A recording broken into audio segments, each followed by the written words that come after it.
kurie domėjosi, buvo jiems įdomu, renginiai vyko visokie, o paskui kažkaip visi tiesiog išsilakstė. Nu, buvo daug tokių žmonių, kurie tada tą visą judesį ir darė, o dabar tai... Sveiki, kviečiame žiūrėti žinias. Netrukus matysite. Girta kompanija į parduotuvę važiavo svaigalų dar nusipirkti, vienas nenuvažiavo. 7 Klaipėdos mokyklos vis dar mena sovietmetį. Šnekėjo truputį bus viskas pigiau, dabar vėl šnekau antrep, nu tai ką čia padarysim. Klaipėdos keleivių ir krovinių terminalas surenka bei utilizuoja laivuose susidarančias atliekas. Birių ir skystų trąšų.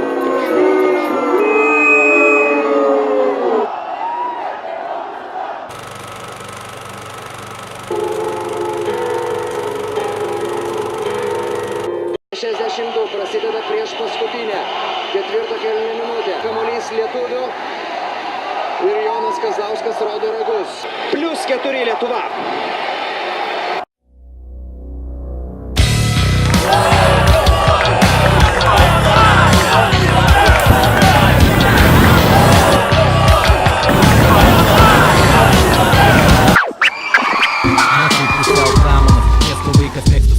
Sunku kvėpuot nuo pramonės, o tu renkės kitas pramogas.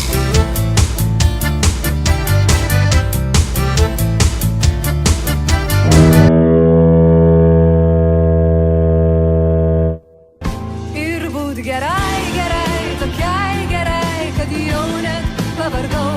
Ir būt gerai, tokiai gerai, aš juk tokia ir buvau. Man sakė pamatysiu iš tolo ir aš toli žvelgiau, pati tapau žiūronais. Man sakė, nieks neberūpės, kai jis mane suras. Man sakė, išsipildys visi mano norai ir tie, kur neturėjau, ir tie...